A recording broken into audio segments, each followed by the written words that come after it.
Hello friends, welcome to my YouTube channel A1 study area. तो फ्रेंड्स, आज हम देखेंगे जीके जीएस के कुछ महत्वपूर्ण क्वेश्चन जो आपके एग्ज़ाम के पॉइंट ऑफ व्यू से काफ़ी हेल्पफुल होगा और अच्छे क्वेश्चन हैं, सिलेक्टेड क्वेश्चन हैं। तो वीडियो को अंत तक ज़रूर देखिएगा। अगर आप चैनल पे नए हैं तो चैनल को सब्सक्राइब कर लीजिए, जिससे सभी वीडियो का नोटिफिकेशन जो है वो आपको मिल सके। तो चलिए बिना टाइम वेस्ट किए हुए वीडियो को स्टार्ट करते हैं। तो फर्स्ट क्वेश्चन है कि यदि किसी वस्तु पर लगाए गए बल की दिशा वस्तु की गति की विपरीत दिशा में हो तो वस्तु की गति पर क्या प्रभाव पड़ेगा। जैसे आप समझ लीजिए कि इस तरफ से कोई वस्तु जा रही है और उसके विपरीत दिशा से क्या करते हैं, हम फोर्स लगा रहे हैं, बल लगा रहे हैं। ठीक है, तो वस्तु की गति क्या होगी। तो स्वाभाविक बात है कि वस्तु की गति जो है वो कम जाएगी, वस्तु की गति जो है वो कम जाएगी। यानी जिस तरफ से वस्तु जा रही है और उसी के विपरीत दिशा से जो है हम इस पर फोर्स लगा रहे हैं, बल लगा रहे हैं, तो स्वाभाविक है कि क्या होगी, गति कम जाएगी। तो जैसा कि आप यहाँ देख रहे हैं, ऑप्शन ए में है बढ़ती है, ऑप्शन बी में है घटती है, ऑप्शन सी में है रुक जाती है और ऑप्शन डी में है कोई प्रभाव नहीं पड़ता है। तो सही आंसर क्या हो जाएगा, सही आंसर होगा कि कम जाती है। अगर वस्तु जिस दिशा में जा रही है और उसी के दिशा में अगर क्या करे, बल लगाया जाए, तो वस्तु की गति क्या होगी, तो उस स्थिति में क्या होगी, वस्तु की गति जो है वो बढ़ जाएगी। ठीक है, लेकिन यहाँ विपरीत दिशा में, जिस दिशा में वस्तु जा रही है उसके विपरीत दिशा में बल लगाया जा रहा है तो गति क्या होगी, कम जाएगी। ठीक है, तो ऑप्शन नंबर बी हो जाएगा इस क्वेश्चन का सही आंसर। चलिए नेक्स्ट क्वेश्चन देखते हैं। नेक्स्ट क्वेश्चन है कि नॉट गेट किसके द्वारा क्रियान्वित किया जा सकता है। ऑप्शन ए है एकल डायोड, एकल ट्रांजिस्टर, एकल विद्युत रोधक और दो डायोड। तो ये जो है आपका नॉट गेट, ठीक है, डिजिटल लॉजिक के संदर्भ में जो है नॉट गेट, उस नॉट गेट को जो है इन्वर्टर, ठीक है, इन्वर्टर के नाम से भी जाना जाता है। और नॉट गेट को एकल ट्रांजिस्टर द्वारा, किसके द्वारा, एकल ट्रांजिस्टर, यानी कि ऑप्शन बी एकल ट्रांजिस्टर द्वारा जो है वो आपको क्रियान्वित किया जाता है। तो ऑप्शन नंबर बी हो जाएगा इस क्वेश्चन का सही आंसर। चलिए नेक्स्ट क्वेश्चन देखते हैं। नेक्ष्ट क्वेश्चन है कि उपग्रह संचार के लिए कौन सा विद्युत चुंबकीय विकिरण प्रयुक्त किया जाता है। अवरक्त, परावैंगनी, सूक्ष्म तरंग या मिलीमीटर तरंग। तो उपग्रह संचार के लिए जो है वो आपका सूक्ष्म तरंग जो है विद्युत चुंबकीय विकिरण, विद्युत चुंबकीय विकिरण के रूप में जो है प्रयुक्त किया जाता है। तो आपका ऑप्शन नंबर जो है वो हो जाएगा क्या, सी हो जाएगा। ठीक है, सूक्ष्म तरंग जो है वो विद्युत चुंबकीय विकिरण के रूप में किया जाता है प्रयुक्त। तो ऑप्शन नंबर सी हो जाएगा इस क्वेश्चन का सही आंसर। चलिए नेक्स्ट क्वेश्चन देखते हैं। नेक्स्ट क्वेश्चन है कि 1 माइक्रोन निम्न में से किसके बराबर होता है। 10⁻⁻9 मीटर, 10⁻⁻12 मीटर, 10⁻⁻15 मीटर या इनमें से कोई नहीं। तो देखिए 1 माइक्रोन जो होता है वो हो जाएगा आपका 10⁻⁻6 मीटर। ठीक है, 10⁻⁻6 मीटर होगा, 10⁻⁻6 मीटर। ठीक है, तो इसमें जैसा कि आप देख रहे हैं कि इसमें से ऑप्शन नहीं ए है, ना बी है, ना सी है, तो ऑप्शन नंबर डी हो जाएगा इस क्वेश्चन का सही आंसर। ठीक है, लेकिन ये जान लेते हैं कि 10⁻9 मीटर है, 10⁻9 मीटर है तो इसको क्या कहेंगे, तो 10⁻9 मीटर है तो इसको बोलेंगे 1 नैनोमीटर। ठीक है, 1 नैनोमीटर। उसके बाद 10⁻12, 1 नैनोमीटर हो गया। उसके बाद 10⁻−12, इसको क्या बोलेंगे, इसको क्या कहेंगे, तो ये हो जाएगा आपका 1 पिकोमीटर, पिकोमीटर। ठीक है, उसके बाद 10⁻−12, 10⁻−12 मीटर, तो इसको आप क्या कहो, सॉरी 15, 10⁻−15 मीटर, तो इसको क्या कहोगे, तो इसको कहोगे 1 फेम्टोमीटर, फेम्टोमीटर। ठीक है, 1 फेम्टोमीटर कहेंगे। तो ये था इस क्वेश्चन का, जो ऑप्शन नंबर डी है वो सही हो जाएगा। बाकी आपको हम सब बता ही दिए हैं कि किसको क्या कहते हैं। चलिए नेक्स्ट क्वेश्चन देखते हैं। किसी तत्व का रासायनिक गुण निम्न में से किस पर निर्भर करता है। कोई तत्व है जिसका रासायनिक गुण जो है वो किस पर डिपेंड करेगा। तो ऑप्शन ए में है आपका परमाणु द्रव्यमान, ऑप्शन बी में है परमाणु संख्या, ऑप्शन सी है न्यूट्रॉनों की संख्या और ऑप्शन डी है उपरोक्त सभी। तो इसमें जो होता है वो डिपेंड करता है आपके परमाणु संख्या पर। किस पर? परमाणु संख्या पर, यानी कि ऑप्शन नंबर बी हो जाएगा इसका सही। कोई भी तत्व है उसका जो रासायनिक यानी कि केमिकल जो प्रॉपर्टीज है वो डिपेंड करेगा किस पर? परमाणु संख्या पर। तो ऑप्शन नंबर बी हो जाएगा इस क्वेश्चन का सही आंसर। चलिए नेक्स्ट क्वेश्चन देखते हैं। नेक्स्ट क्वेश्चन है कि Rn किस तत्व या रासायनिक चिन्ह है? किस तत्व का रासायनिक चिन्ह कह लीजिए साइन है, संकेत है, वो किसका है? रेडियम, रीनियम, रुथेनियम या रेडॉन? तो Rn जो है वो है आपका किसका? रेडॉन का है, रेडॉन का है, यानी कि ऑप्शन नंबर बी हो जाएगा, सॉरी डी हो जाएगा इस क्वेश्चन का सही आंसर। और रेडॉन का जो परमाणु संख्या है वो है 86। रेडॉन का कितना है परमाणु संख्या? 86।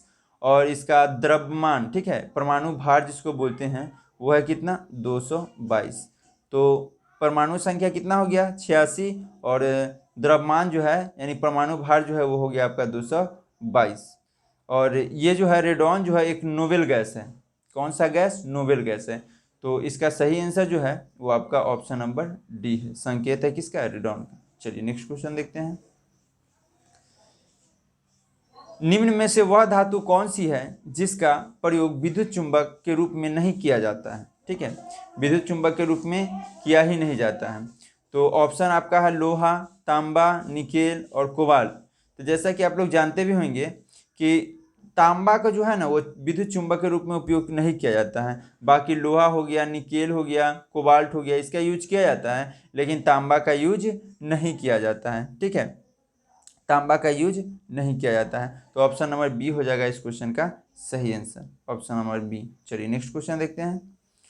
नेक्स्ट क्वेश्चन है कि कोई द्रव तब उबलता है जब उसका वाष्प दाब शून्य हो जाता है, वाष्प दाब परिवर्तित दाब से कम होता है, वाष्प दाब परिवर्तित दाब से अधिक होता है, और वाष्प दाब परिवर्तित दाब के बराबर होता है।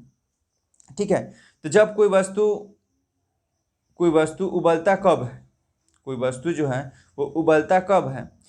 तब उबलता है जब उसका वाष्प दाब जो है वो परिवर्तित दाब के बराबर हो, परिवर्तित दाब के बराबर हो। यानी कि आप देख रहे हैं इसमें वाष्प दाब जो है वो परिवर्तित, यानी कि ऑप्शन नंबर डी। ठीक है, ऑप्शन नंबर डी हो जाएगा इस क्वेश्चन का सही आंसर। ठीक है, वाष्प दाब परिवर्तित दाब के बराबर हो।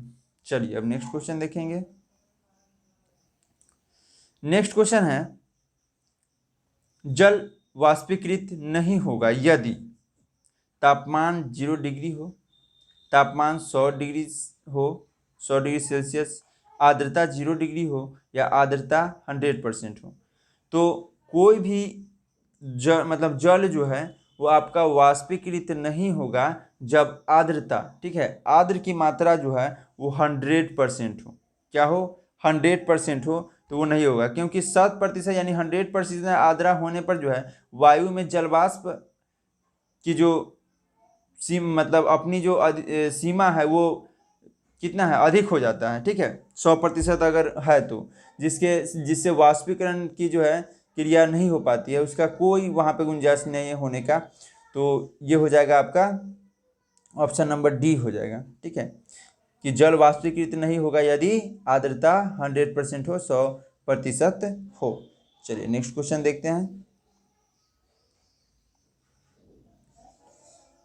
निम्न में से कौन प्राकृतिक बहुलक है? सेलुलोज, नाइलॉन, बेकेलाइट या पीवीसी? तो जैसा कि आपको नाम से ही कुछ पता चलता होगा कि प्राकृतिक बहुलक और कृत्रिम बहुलक। ठीक है, तो बता दें आपको कि इस क्वेश्चन का जो सही आंसर हो जाएगा वो हो जाएगा आपका क्या? वो हो जाएगा आपका ऑप्शन नंबर ए, सेलुलोज हो जाएगा क्या? प्राकृतिक बहुलक। उसके बाद जो आप देख रहे हैं नाइलॉन है, पीवीसी है, उसके बाद बेकेलाइट है, ये सब जो है ना आपका क्या है? कृत्रिम बहुलक है।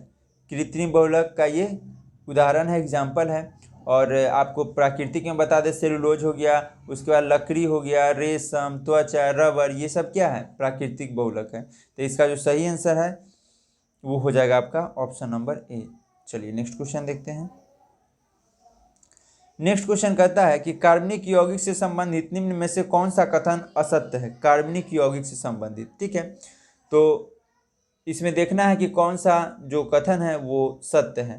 तो पहला ऑप्शन है कि वे जल में घुलनशील नहीं है, वे सहज ज्वलनशील नहीं है, उनका गलनांक तथा क्वथनांक निम्न होता है, और उनमें मुख्य कार्बन और हाइड्रोजन होता है। ठीक है, तो कार्बनिक यौगिक का गुण है कि कार्बनिक यौगिक हवा में जो है वो ज्वलनशील होते हैं, लेकिन इनका गलनांक का क्वथनांक जो होता है वो निम्न होता है। हवा में क्या होते हैं, ज्वलनशील होते हैं, लेकिन गलनांक एवं क्वथनांक क्या होता है, निम्न होता है। तो इसका जो ऑप्शन नंबर है, ऑप्शन नंबर बी, ठीक है, सॉरी सी, ऑप्शन नंबर निम्न होते हैं, यानी कि हाँ, इसमें पूछा जा रहा है असत्य पूछा जा रहा है। क्या पूछा जा रहा है, असत्य। क्वेश्चन पर ध्यान देंगे कि असत्य पूछा जा रहा है। तो क्या कह रहा है, वे सहज ज्वलनशील नहीं होते हैं, सहज ज्वलनशील नहीं होते हैं, लेकिन ऐसा नहीं है, वो सहज ज्वलनशील होते हैं। तो ऑप्शन नंबर बी जो है सही हो जाएगा, असत्य। ठीक है, चलिए नेक्स्ट क्वेश्चन देखते हैं। क्वेश्चन है कि साबुन कपड़ों की बेहतर सफाई में क्यों सहायक होती है। यह घोल को शक्ति देता है, यह गंदगी को अवशोषित कर लेता है, साबुन उत्प्रेरक की तरह काम करता है, यह घोल के पृष्ठीय तनाव को कम कर देता है। ठीक है, तो साबुन जो है वो आपको बता दें कि जो बेहतर सफाई होने का मुख्य कारण है कि पृष्ठीय तनाव जो होता है ना उसको वो कम कर देता है। पृष्ठीय तनाव क्या कर देता है, कम कर देता है। ठीक है, तो इसका ऑप्शन नंबर डी हो जाएगा सही, ऑप्शन डी जो है वो सही हो जाएगा। ठीक है, चलिए नेक्स्ट क्वेश्चन देखते हैं। नेक्स्ट क्वेश्चन है कि निम्नलिखित में से सबसे मीठा शर्करा कौन सी है। ग्लूकोज, सुक्रोज, फ्रुक्टोज या मल्टोज। मीठा शर्करा, तो इसमें आपको हम बता दें कि जो जैसे फ्रुक्टोज जो है वो फलों में पाई जाने वाली एक मोनोसैकराइज्ड शर्करा है। ठीक है, फ्रुक्टोज जो है, फ्रुक्टोज यानी कि ऑप्शन नंबर सी होगा इसका सही जवाब। फ्रुक्टोज जो है वो क्या है, आपका फलों में पाई जाने वाली एक क्या है, मोनोसैकराइड शर्करा है, और जो प्रकृति में सबसे मीठा शर्करा माना जाता है, कहा जाता है इसको, और इसको फल शर्करा भी कहा जाता है, फल शर्करा। और लैक्टोज जो है वो दूध में पाई जाती है। ठीक है, लैक्टोज कहाँ, तो दूध में पाई जाती है। और मल्टोज शर्करा जो है वो अनाज से प्राप्त किया जाता है। मल्टोज जो है वो किससे, अनाज से प्राप्त किया जाता है, मल्टोज। ठीक है, तो ऑप्शन नंबर इसका जो है वो सी सही है, पूछा जा रहा है मीठा शर्करा शर्करा। ठीक है, चलिए नेक्स्ट क्वेश्चन देखते हैं। चलिए अब आपको बता दें कि यहाँ पे आपको मिलान करना है। इधर विटामिन का नाम दिया हुआ है, इधर उसका रासायनिक नाम दिया हुआ है। ठीक है, तो मिलाते हैं। चलिए, तो पहला है आपका विटामिन B1। ठीक है, पहला क्या है आपका, विटामिन B1। तो विटामिन B1 का नाम क्या है रासायनिक, वो है थायमीन। क्या है, थायमीन। तो एक का क्या हो जाएगा, दो। तो एक का दो यानी ए का दो, देखिए आप देख रहे हैं 3 गो में है ऑप्शन में, B C D, एक का दो। उसके बाद चलिए 2 में देखते हैं विटामिन B2। तो विटामिन B2 का होता है राइबोफ्लेविन, राइबोफ्लेविन। तो आ जाइए आपका बी का है 3। तो बी का 3 देख लीजिए, यानी कि बी का 3 आपको डी में दिख रहा है। कौन में दिख रहा है, डी में दिख रहा है। बी का 3 जो है वो आपको डी में दिख रहा है, इसमें बी का 3। अब देखिए उसके बाद विटामिन B6। तो विटामिन B6 को बोलते हैं ऑप्शन नंबर, यानी कि विटामिन B6 हो जाएगा ये ए, यानी कि एक। ठीक है, तो एक देख लीजिए, तो एक, हाँ, तो ऑप्शन नंबर डी हो जाएगा इसका सही आंसर। ऑप्शन नंबर डी जो है वो हो जाएगा इस क्वेश्चन का सही आंसर। ठीक है, ऑप्शन नंबर डी। चलिए अब नेक्स्ट क्वेश्चन देखते हैं। नेक्स्ट क्वेश्चन है निम्नलिखित में से कौन उत्सर्जक उत्पादन के रूप में यूरिक एसिड का उत्सर्जन करता है? अमीबा, तितलियां, ऊंट, ऊंच और गौरैया। तो यहाँ पूछा गया है उत्सर्जक उत्पाद और यूरिक एसिड, ठीक है। उत्सर्जक उत्पाद जो है वो किसके रूप में? यूरिक एसिड के रूप में कार्य करता है। तो जितने भी सरीसृप वर्ग के होते हैं ना, ठीक है, सरीसृप वर्ग के जैसे छिपकलियां हो गई, ठीक है, और पक्षी वर्ग जैसे गौरैया, इस सब का जो मुख्य उत्सर्जक उत्पादक जो है यूरिया एसिड होता है, यानी कि यूरिक जो है वो एसिड यूरिक एसिड होता है। तो इसका सही आंसर हो जाएगा आपका ऑप्शन नंबर हो जाएगा डी हो जाएगा। क्या हो जाएगा? डी हो जाएगा। सभी सरीसृप वर्ग और पक्षी वर्ग जो है इसका उत्सर्जक उत्पादक जो है यूरिक एसिड है। जबकि स्तनधारी जो होता है जैसे मनुष्य हो गया, इसका क्या है? तो यूरिया है। उत्सर्जक पदार्थ जो है वो क्या है? यूरिया है स्तनधारी का। पक्षियों में जो है मूत्र उत्सर्जक यूरिया के रूप में न होकर यूरिक अम्ल के रूप में होता है, ठीक है। तो जैसा कि ये जो ऑप्शन है डी नंबर, ये सही हो जाएगा, ठीक है। चलिए नेक्स्ट क्वेश्चन देखते हैं। किस पेशी में संकुचनशील प्रोटीन होते हैं? देख लीजिए, एक्टिन और मायोसिन, एक्टिन और ट्रोपोमायोसिन, उसके बाद मायोसिन और ट्रोपोनिन, उसके बाद ट्रोपोनिन और ट्रोपोमायोसिन। तो एक्टिन जो है, एक्टिन और मायोसिन, एक्टिन और मायोसिन ये जो है आपका संकुचनशील प्रोटीन है। पेशियों में जो है संकुचनशील प्रोटीन है, यानी कि ऑप्शन नंबर ए, ठीक है, ऑप्शन नंबर ए। और एक चीज़ आपको ये बता दें कि पेशियों को सिकोड़ कर, ठीक है, सिकोड़ कर शरीर एवं अंगों को क्या किया जाता है? गति प्रदान किया जाता है पेशियों को सिकोड़ कर, ठीक है। तो ऑप्शन नंबर ए हो जाएगा इस क्वेश्चन का सही आंसर। चलिए नेक्स्ट क्वेश्चन देखते हैं। सबसे बड़ा श्वेत रुधिराणु निम्न में से कौन है? लिम्फोसाइट, मोनोसाइट, थ्रोम्बोसाइट या एरिथ्रोसाइट। तो सबसे बड़ा पूछा गया है, तो सबसे बड़ा जो है वो हो जाएगा आपका क्या? मोनोसाइट हो जाएगा। क्या हो जाएगा? मोनोसाइट। इसका व्यास जो है, यानी कि ऑप्शन नंबर ए हो जाएगा इस क्वेश्चन का सही आंसर, ठीक है। Option number A. सबसे छोटा कौन हो जाएगा? तो सबसे छोटा हो जाएगा आपका लिम्फोसाइट, ठीक है। सबसे बड़ा तो वो हो जाएगा आपका मोनोसाइट, सबसे छोटा तो लिम्फोसाइट, ठीक है। चलिए नेक्स्ट क्वेश्चन देखते हैं। केंचुए की पृष्ठीय रुधिर वाहिका में रक्त का प्रवाह किस ओर होता है? केंचुए की पृष्ठ रुधिर वाहिका में जो ब्लड का जो है प्रवाह वो किस ओर होता है? तो ऑप्शन जैसा कि देख रहे हैं, अधोमुखी, पश्चगामी, अग्रगामी या पार्श्वमुखी। तो केंचुआ के जो है वो आपका हो जाएगा किस में?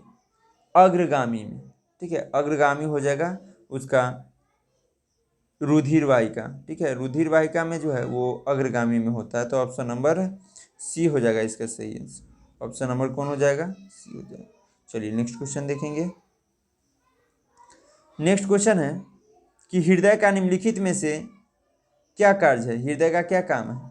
ऊतकों की ऑक्सीजन पहुंचाना, ऊतकों से कार्बन डाइऑक्साइड ले जाना, अपशिष्ट द्रव्यों का उत्सर्जन या रुधिर, ठीक है, रुधिर को शरीर के विभिन्न अंगों में पंप करना। तो यहाँ पूछा जा रहा है किसका कार्य? तो वो हृदय का कार्य पूछा जा रहा है। तो हृदय का कार्य जो है वो क्या है कि ब्लड को जो है शरीर के विभिन्न अंगों में, ठीक है, विभिन्न अंगों में पंप करना, परिसंचरण यानी कि पूरे बॉडी में करना। और तो इसका जो सही आंसर हो जाएगा वो हो जाएगा आपका ऑप्शन नंबर डी हो जाएगा, ठीक है। कौन सा हो जाएगा? डी हो जाएगा, रुधिर को शरीर के विभिन्न अंगों में पंप करना, ठीक है। और एक चीज़ और बता दें आपको कि रक्त परिसंचरण, ठीक है, रक्त परिसंचरण की खोज जो है वो आपका 1628 ईस्वी में कब हुई थी? 1628 में। कौन किए थे? William Harvey. कौन किए थे?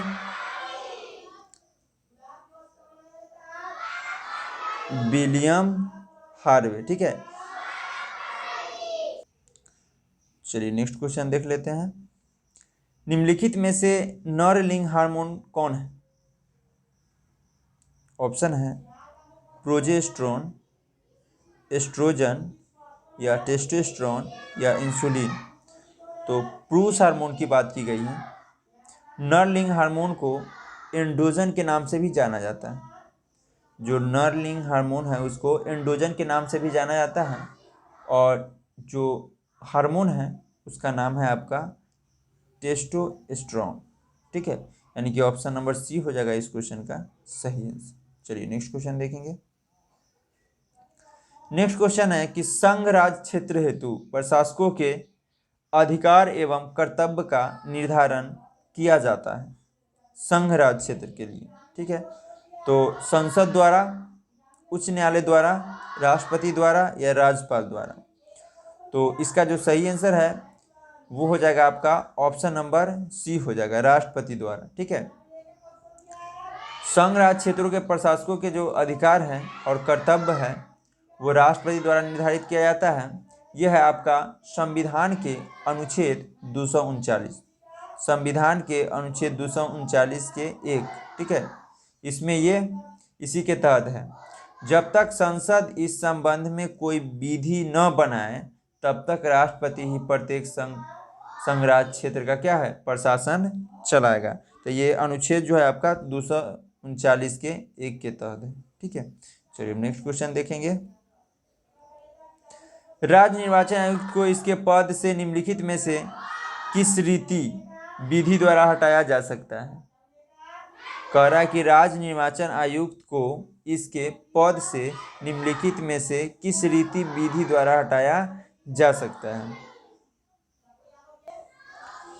चलिए, तो अगला क्वेश्चन है कि ये जो जैसा कि आप देख रहे हैं कि राज्य निर्वाचन आयुक्त को पद से हटाने के लिए किस विधि का यूज करेंगे। पहला है कि उच्च न्यायालय के न्यायाधीश को हटा जाने की रीति द्वारा, या राष्ट्रपति के द्वारा हटाया जा सकता है, या मुख्य निर्वाचन आयोग के सलाह पर राज्यपाल द्वारा, या इनमें से कोई नहीं। तो देखिए बताते हैं। उच्च न्यायालय के न्यायाधीश को जिस प्रक्रिया द्वारा हटाया जाता है उसी प्रक्रिया द्वारा जो है वो राज्य के निर्वाचन आयुक्त को भी हटाया जाता है। यानी कहने का मतलब हुआ कि आपका ऑप्शन नंबर ए जो है वो क्या हो जाएगा, सही हो जाएगा। जिस तरह उच्च न्यायालय के न्यायाधीश को हटाया जाएगा उसी तरह किसको हटाया जाएगा, राज्य निर्वाचन आयुक्त को हटाया जाएगा। उसी प्रक्रिया से, उसी प्रोसेस से हटाया जाएगा। तो ऑप्शन नंबर ए हो जाएगा इस क्वेश्चन का सही आंसर। चलिए नेक्स्ट क्वेश्चन देखते हैं। नेक्स्ट क्वेश्चन है कि भारत में निम्नलिखित में से कौन सा संवैधानिक निकाय है? केंद्रीय सूचना आयोग, भारत निर्वाचन आयोग या भारतीय रिजर्व बैंक। इसमें से बताना है कि आपको कौन जो है वो संवैधानिक निकाय है। तो इसका जो हो जाएगा वो होगा आपका ऑप्शन नंबर सी हो जाएगा, केवल दो हो जाएगा इसका सही आंसर। केवल 2 हो जाएगा, 2 यानी कि भारत निर्वाचन आयोग। भारत निर्वाचन आयोग जो है वो एक अस्थाई निकाय है। ठीक है, और भारतीय संविधान जो है उसके भाग 15 के अनुच्छेद जो है वो 324 भाग 15 के अनुच्छेद 324 से लेकर के 339, 324 से 339, सॉरी 39 नहीं 29, 324 से 329। ठीक है, यह है आपका भाग 15 के अनुच्छेद 324 से 329। ठीक है, निर्वाचन आयोग इसी से संबंधित उसमें जो है बात कही गई है। ठीक है, आप देखते हैं कि भारतीय रिजर्व बैंक भारत का केंद्रीय बैंक है, जो क्या है एक क्षेत्र के उपक्रम में जो है वो मुख्य रूप से, ठीक है, स्वायत्ता निकाय है। और केंद्रीय सूचना आयोग एक क्या है, संविधिक कहिए उसको, ठीक है, संविधिक निकाय है। तो आपका ऑप्शन नंबर जो है वो सी सही होगा। ठीक है, इस क्वेश्चन को। चलिए नेक्स्ट क्वेश्चन देखते हैं। भारत के संविधान में 9वीं सूची किस संशोधन द्वारा जोड़ी गई? तो पहला, 7वां, 51वां या इनमें से कोई नहीं। तो 9वीं अनुसूची जो है वो जोड़ा गया है पहला संशोधन द्वारा। कौन सा संशोधन? फर्स्ट वाला, यानी पहला संशोधन। और ये पहला संशोधन जो है वो हुआ था आपका 1951। कब हुआ था?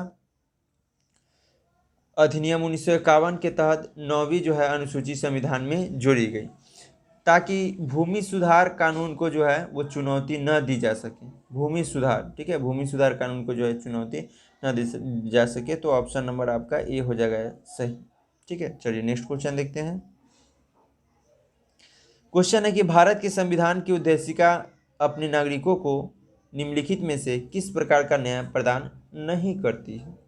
किस प्रकार का न्याय प्रदान नहीं करती है? ठीक है, तो आपको बता दें कि हमारा जो संविधान का प्रस्तावना है, भारतीय संविधान का, उसमें 3 प्रकार की न्याय की बात कही गई है।